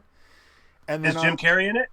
I don't think so, but it's got like Damon Wayans, David Allen Greer, like Robin Givens is in it, Michael Wayans. It's the screenplay is by Damon Wayans, and Michael Binder is the director. Michael Binder, he's been in he's done a bunch of shit. If you look at his IMDb, he made the Comedy Store miniseries that came out recently, Reign Over Me, Minority Report. Minority Report? Yeah. That was a good one. Yeah. I think he directed it. This is what I'm understanding here. But then on the other side, this man made this movie. Robert Townsend. Robert Townsend. And Robert Townsend is one of those actors who's just been around forever, and he's in shitloads of stuff. Nice. He's still working. Like what's his last thing? He's directed episodes. Meteor Man 2. He's directed He's back, baby. episodes of the new Wonder Years. New Wonder Years? Yeah. Is Frank Savage all grown up? Does he have kids? They rebooted the Wonder Years as a black family in the 80s, I think, instead of the 60s. Or maybe it is the 60s still. But he's worked on Black Lightning. He's worked on he did a couple of Bill Cosby things before all the news dropped. Oops. Let's see. I want to see some other stuff that Robert Townsend's actually been in. He's been in 49 things. So wow. Wowie. So he's been around. Plays Dr. Napier Frank in Black Lightning, which was a pretty big deal show for a minute. I think actually based on a DC comic. Another predominantly black series. Oh, he did a lot of his stuff actually before Meteor Man. Holy shit, I didn't know any of this. He worked a lot in the 70s and 80s. Wow. Would we get in trouble if I played Shake That Body right now? Yes. Okay. Please don't play a licensed song. You can play. We should have played it before. It doesn't. It's okay to play stuff on Twitch before we start the show, but to use this show, especially putting it on YouTube later, right, we'll get flagged as fuck. Oh yeah, you don't want that. Shake that body, shake that body for me, shake that body. People, don't you know it's about time? Can't you feel that rhythm going fast? See, I had that shit on cassette when I was a kid. You had it. Was it the same song multiple times on one side, or was it just that one? It was just one song on one side and another song I can't remember on the other side. You could have put way more songs on that tape. No, you couldn't because there was less tape on the reel. Oh. They used to make EP tapes that only had a little bit of tape on the reel. Gotcha. Okay. So that's a little deep dive on that. I don't know how to navigate ending the shows because we started at such a weird time. That's true. Yeah, we're fine. Well, yeah, okay, we're close to the end though. I guess as well. 10:30 would be 2 hours, and it's only 10 after 10. So Yeah, well, let's get to the end of the movie though, because we see him losing his powers. They figure it out, I guess, slowly, and then they attack. They attack again at like an event, and he's not able to like protect everybody, and that's when he finds the blood in his hands and stuff, right? Mm-hmm. And then we kind of get thrown into this, like the gangs are taking over again and destroying the town, and everybody's freaking out about it, but nobody wants to help, and he's trying to like get people to help him, and then the town kind of decides like we got to vote him out. Whatever, like we got to vote him out of the neighborhood, and he's like, you don't need to vote me out, I'll just leave. He's like, no, sorry for trying to I'm help. just gonna go to New York. You don't need it's to so sad because he's like, man, you guys are fucked. They turn on him immediately. Yeah, like, as soon so as the quickly. people are like, oh well, he's bringing all this fucking heat to and they're the ones that kind of like forced him into doing it exactly. too, right? They're like, you have to help us, like you're specifically you get his shot. own parents. Yeah, there's kind of this subplot where his dad keeps getting harassed by like the golden lords, but he refuses to back down. But since he's an old man, true. they don't really. He's not crossing any street for no one. Exactly. They don't really harass him that hard. But then things kind of go south, and then he's like, well, you gotta be a hero now. And Jeffrey Townsend's like, there's a scene where he tells a kid who's being bullied to literally just run away from the bullies. Eat your food fast and run. Which is like pretty good advice. Like, stand up to your bully, but like, don't fight. I would argue that. Don't fight. Why are the teachers advocating this kid to fight his bullies?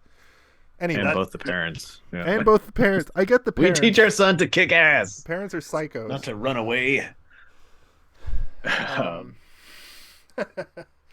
Fuck. But you don't bitch out on that. No. On being, if you have literal superpowers, fucking use them.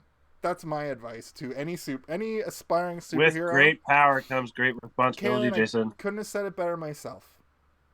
I've never heard that before. Is that from something, or did you guys just make it up? I hear that two ways though. When I hear that, I heard it in my dreams. I hear that two ways. I hear it as definitely fight the supervillain, you fucking wuss.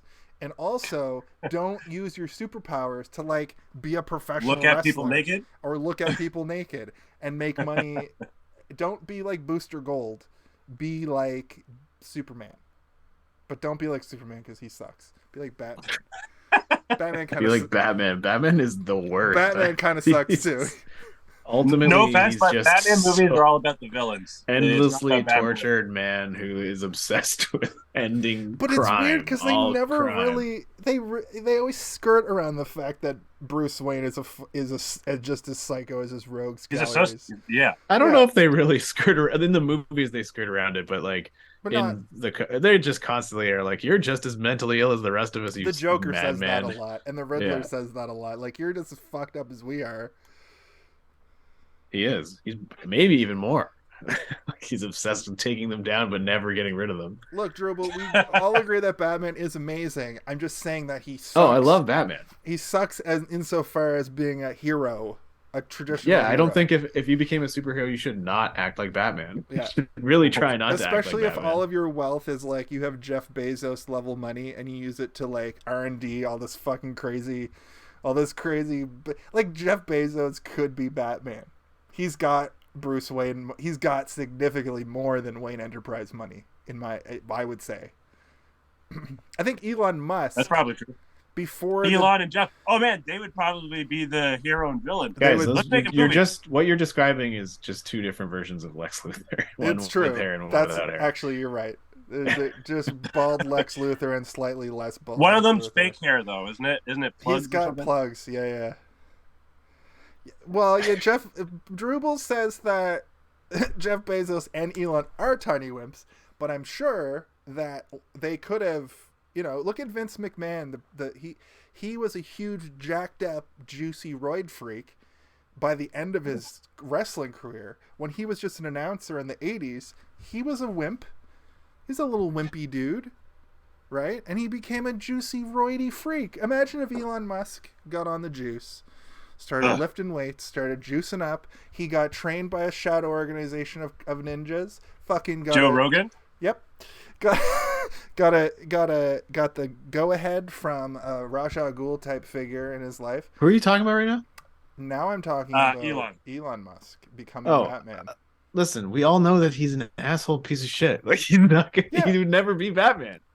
I know, but like the perception. But you just wish that he took ninja lessons instead of being a dick. I don't wish it. Instead of buying Twitter. The thing is in universe, I'm sure that there's lots of people who think Bruce Wayne is a piece of shit, and there's lots. That's a good point. There's a lot of because he's a fucking. He also has to do that to protect his billionaire, his friends and family, though.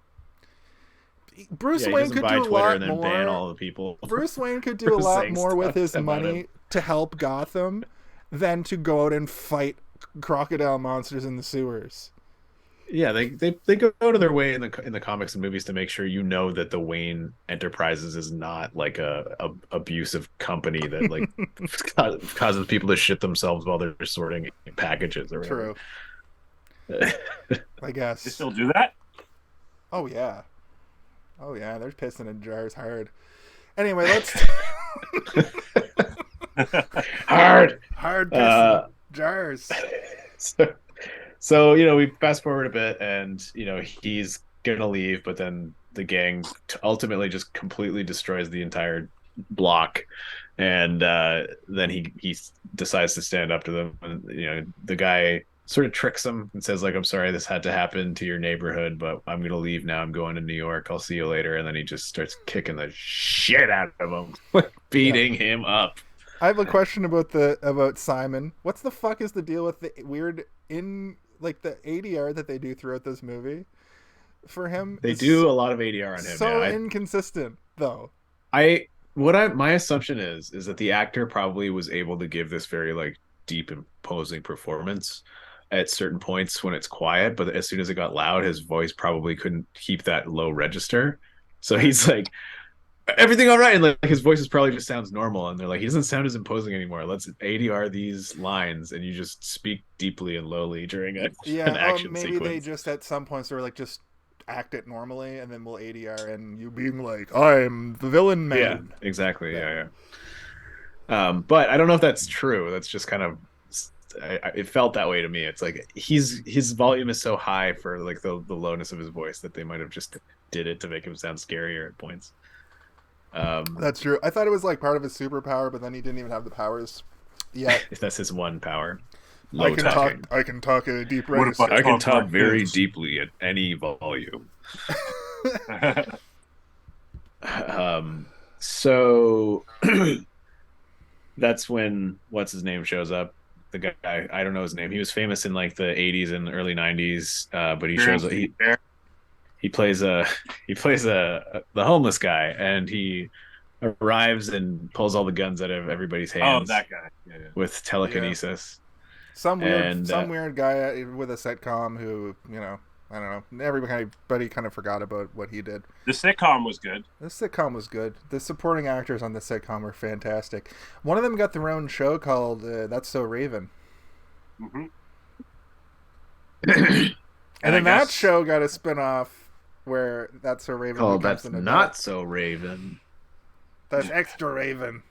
It's so much Raven. So he shows up and pulls all the guns out of their hands, and then there's like a struggle over the meteor, I think, and then they both get the powers. He drops the meteor, they pull the meteor in half, then they have a dance battle. I believe one of the community citizens tries to throw something at the Golden Lords and hits that character instead and makes him drop the meteor. Chekhov's record. Yeah, the record's back, baby. They get a lot of shit thrown at them from the neighborhood who's gaining its courage back or whatever. And then we get a superhero fight that consists of mostly visual jokes, which is fun and fine. Tiny breaks both of his hands and his leg, and I'm pretty sure his teeth. He breaks his teeth. He tries to bite him too.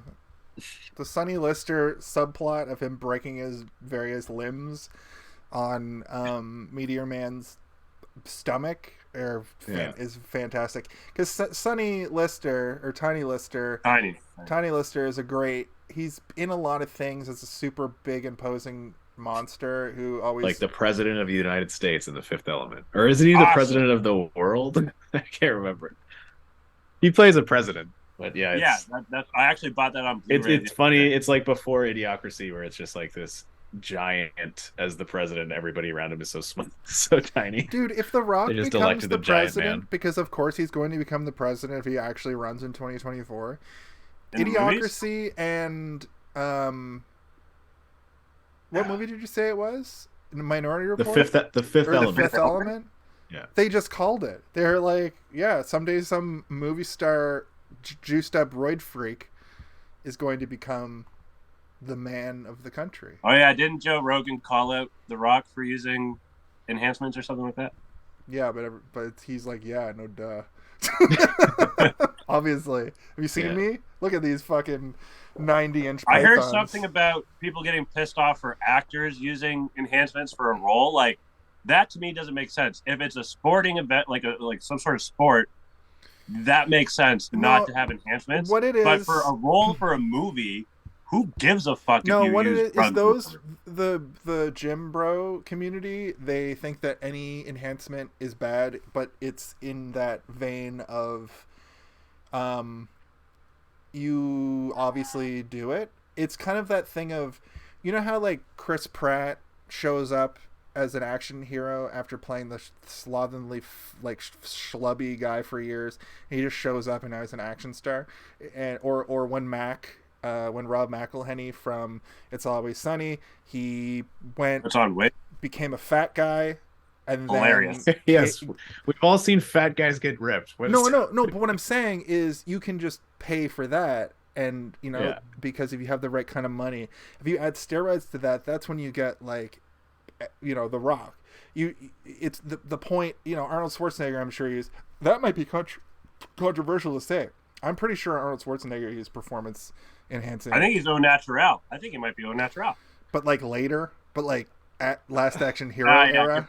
Yeah, fair, you know what I mean? When he's still jacked, when he was veiny, when the vascularity was you'd spot it from a orbit. I think my point is that performance enhancing drugs like that, they have doctors who can administer them in a safe way, and for roles in Hollywood, you have to look your best, obviously, especially if you're going to be an action star. I think that and a lot of them don't do not it Bruce like Willis. It's not Die Hard. Awesome. But that's not who Bruce Willis is. That's not his character. He's not a jacked up, juicy freak. Yeah. He's a wisecracking guy. He cracks wise. Okay. He's an everyman. Yeah. He's John Everyman. He's not able to wield an enormous Gatling gun and run down like an exploding battlefield. Exactly.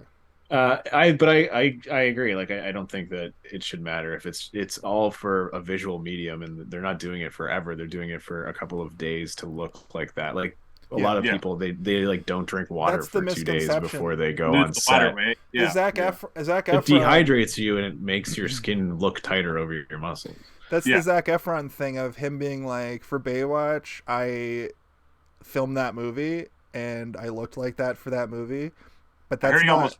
Killed himself because of that. Yeah, and this not killed himself, but like it was like extreme. It was extreme. And then this new movie he's in, where he's in this wrestling movie, he went to another extreme where now he's got like this like roid belly, because wrestlers in the 80s had roid belly, and he looks fucking terrible. And I don't know at his age how he kind of can come back from that, which is kind of scary. Right. This whole thing, the whole thing with The Rock comes from have you heard of the Liver King? I know, Steve, you know who the Liver King is. I think I heard something about that recently. I think it ties in with it, yeah. The Liver King was this guy who has a whole company built off the back of him being au naturel. But this guy, if you look at him, he is not 100% impossible. And then there were some emails leaked, and he had to admit And I think that The Rock was like, yeah, obviously, and also everybody does it in Hollywood. And then Joe Rogan. It's the difference is that The Rock I don't think has like, vitamins and shit that he's selling to people, whereas the Liver King is making money off of people thinking that he looks that way by taking the vitamins and exercising, right? The Rock sells so cool there's something that's shirts false advertising and shit, whereas The Rock is just like he needs to look big for the movie roles that he's in, and that's he just fine. sells cool Under Armour shirts that look great over your fucking pectorals, which any pectoral works. Anyway, back on tracks because we're getting close to 2 hours here. Sorry, what'd you say, Kaylin, though, before we just... I was saying, I wonder if Lululemons can make my butt look great. They absolutely can. Those are magic. Try them on. You'll feel great. They're probably comfy. I have a pair of men's Lululemons, and... Are they tight? Are they tights? Or are they pants? No, they're like sleep pants, but they're tight, but they're Lululemons, and they're for men. Interesting. Does Madison like your butt in them? She likes my butt all the time, baby. Nice. Sorry, Steve. Go ahead. That was our Lululemon advertisement for the week. We got Another paid horrible company. $200,000 for that. That's true. Are they Canadian? They're Canadian, aren't they? Oh, who gives a fuck? Those things are probably made in a Who sweatshop. cares? What the fuck do you care about Lululemon? I'm pretty well. You have to have tracks, like 1% tracks, content. Tracks. I think there's a rule. There's not a rule that we have to if mention the host Canadian is yelling products. Tracks, here's a new rule for the show. If the host is yelling, like physically yelling Tracks, back on track, everybody. Yeah, let's go. He gets beat up and thrown over the building, and then the dog gets crushed.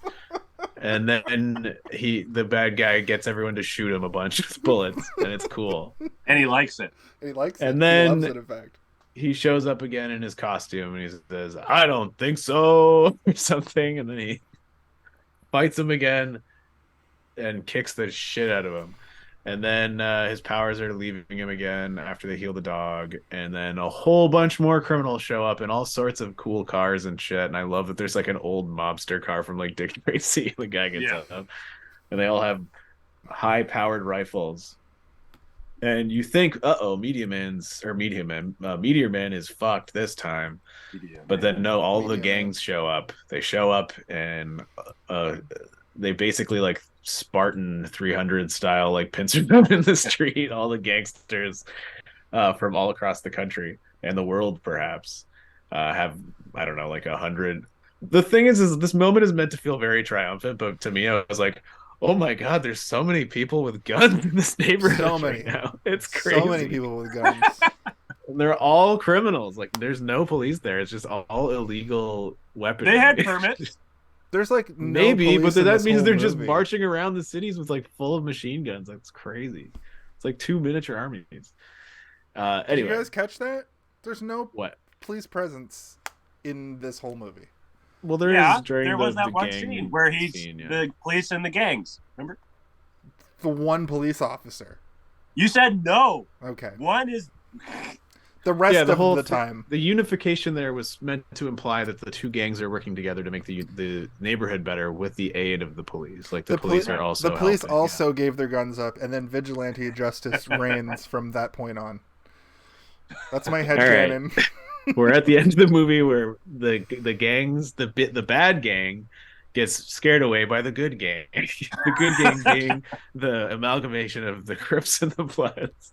The Crips and the Bloods. They're unstoppable. That was 100% Robert Townsend trying to like say something politically, like say something. Yeah, social. if we all hold hands, then we just got to work together to fix our Crips neighborhoods, and the Bloods guys. Just work their shit out and help. That's out where I Meteor got Man. choked up. Well. That's pretty good. Long-time member of the Crips, Kane, got choked up over this. He's like, I remember when this happened in the 90s. What you need is a lock-in. Remember the lock-in episode of South Park? That's what you need, bitch ass. Am I the bitch ass? No, it's fucking Jimmy calls somebody a bitch ass. That's hilarious. It's a different time. I'll do my final thoughts. Yeah, let's get to the final thoughts. After he scares all the gangs away, the movie kind of just sort of ends. But yeah, it's true. Good. They got the freeze frame on them. Yeah. We like it. We liked the movie, but let's find out why. Jason. Here's what I had to say about the film. That's right. I guess it's a movie based on my metrics. Is there a high-speed chase? Not really. There's explosions, though. I had a pretty good time watching based on nostalgia alone. Oh, I wrote that earlier. I think this is more of a kids/family movie than I remember. Interestingly enough, I was a kid sitting with my family or another family when I watched it. But when you're a kid, you're like, this movie is for me. This is my canon. Anyway, it's a great prototype for the superhero genre. It's no Batman 89, but as far as family-oriented superheroes go, you don't really get anything like this again for a long time. And I think Ant-Man is like the next time you see sort of a family-oriented superhero movie that's well done like this. The special effects range from interesting to bad, but it adds to the camp. I did like some of the special effects in those, but I hated some of them. Like there was some green screen shit that like looked so fucking bad. Like even the like when he was flying low to the ground looked so bad, but like it's just an interesting like take on a superhero that can fly being scared of heights. Yeah, I did like that. Great soundtrack to boot. The soundtrack was great. We talked about that. I give it a 3 out of 5. Okay. Ooh. I recommend it to anyone who's in like the 34-ish to 40 range, who has kids and want to share the nostalgia. I give this here. I'm just going to read this verbatim because I just decided to write it this afternoon after watching the movie, and here's what I wrote. I give this movie a green meteorite smashing down from space and turning mild-mannered music teacher into a Superman. Was he a music teacher? Yes. Oh. I mentioned that in the last 2 hours. I mentioned that a few times. Jefferson Reed. His instrument gets stolen at the beginning. His instrument gets stolen. His name's also Jefferson Reed. Reed, like in a saxophone. Like the reed of a wind instrument or a brass. I'm done talking about Meteor Man for the next. All right, Kalen, your probably final the rest thoughts. of my life. Oh, thank you. It was an enjoyable watch. It was a grounded superhero movie with heart. I did like the design of the costume quite a bit. We talked about like how like the kind of like fake muscles or whatever, but also just like I like the color design. I liked the trim, like the little trim parts. So me personally, if I can find it, it's going to be a buy, but at the very least, it's a watch, and I give it a feeling of verklempt. That's when your field's hooked up. That's the science word. Verklempt. That's the science word. It says that the V is an F. I looked it up. Verklempt. It's like Yiddish. It said when I looked up the enunciation of it or a pronunciation of it. So there's a spelling, and then it has the little. Oh shit! Am I still here? Am I still here? It's Yes. It's the thing that I saw verklempt. Anyway, I'll take your word for it if you say so. But that's what I give it, and MPA AA number of 32,449. Wow. Right in the All middle. right. Still not sure if that's an actual science term or not, but it's... I'm verklempt, Heimly. That sounds pretty scientific to me. Give me the gefilte fish. I'm verklempt. I'm choked up for this already. Over here. So Meteor Man, I liked it. It was good. It made me nostalgic, but not because I watched it a lot as a movie. It made me nostalgic for this type of movie, I think. Yeah. This movie was a lot more prevalent at the beginning of the 90s and up until, the late 90s. They kind of started going into like Freaky Friday territory, and then these types of like kids-oriented movies got a little bit different in tone. They weren't willing to make any kind of like crazy, like border PG-13 Like feels like a PG-13 movie, right? But if it was, I don't think it was. Was it? Was it? Does anyone know? I don't know. Fuck. Our guy in the chair, Jason. I assume it was rated G.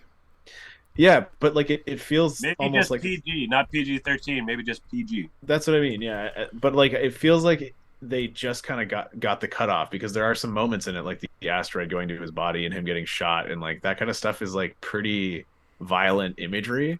Yeah. And it's not like that you can. But there's no blood. There's no. Sorry, I know that. I'm not. I know that. But what I'm saying is like the energy of it is like that many squibs going off on a person's body is very violent looking. Like no matter who you are. Anyway, what I'm saying is like imagine it was PG-13. What would they do? What would they add? Blood? Would there be lots of blood? Probably not. Anyway, it was PG-13. What was it? Okay. It just feels like it like more of an 80s movie than a 90s movie, but as much of a 90s movie as like stuff that came out around it, you know? It has the sort of sensibilities of like 80s storytelling, and I like it because it's simple, you know? It's a simple story. It's something that you can kind of just like chill and watch and feel emotions based on the performances and the writing and the music. It's not like an amazing story. It's just like a simple story, but it's fun, and there's lots of cool ideas that are floating around inside this thing. Like I love the gang so much. I keep thinking about the gang. I told you earlier, I have thought of a gang in my D&D universe that I'm going to call the Goldilocks gang, and they're going to all have golden hair now. It's going to be great. It's pretty good. They're going to have a tiger. For sure they're going to have a tiger. Like, maybe something like a were tiger or something. Anyway. Tiger? No. I'm not a pervert. No, of course not. Only perverts have ligers. I think that there's a lot of good stuff in this movie, and I do recommend it. It's something that I saw maybe once when I was like 5 or 6 years old, and I forgot about until recently. And watching it made me be like, there was a time where this would just get made. Like this movie would get made, and we don't get this kind of shit anymore. We don't get new shit like this anymore. No. So I'm gonna give this movie Robert Townsend faking that his powers are there even though they're not, and then having a coffee can full of meteorite fall into his hand and getting his powers immediately, and it being dope. Nice. This movie's good. This movie maybe rules. Like I kind of love it. Yeah. I think my 3 out of 5 rating is like extremely fair. I went in thinking it was more like an airplane or like a parody type movie. That's what Blank Man is. Yeah, I thought it was going to be a lot of like that sort of visual absurdist comedy, but it's like super like normal storytelling with like some jokes, and the jokes are some of them are pretty good, but it's not like joke after joke after joke after joke the entire movie, which I appreciated. Anyway, sorry. I think that's all of our final thoughts, right? Mm-hmm. Okay. Well, I always fuck this up, even though I do it every week with you guys. I always feel like I'm gonna fuck it up. You got this. For Jason and for Kaylin, I'm Steven. For Jason, for Steven, for Kaylin, I'm Jason. And for Steven and Jason, I'm Kellen. And I got one question for everybody. Hey, did you see this one? Hey, did you see this one? Oh, bada bing, bada boom, bada. I'm a Meteor Man. Did you see it? Did you see this one? Hey. Do we have outro music playing right now? Yeah, I did. You're just saying, hey, did you see this one over and over again? Is that the new... For 15 seconds, I'm going to say, hey, did you see this one over and over and over again? And then what happened? Meteor Man.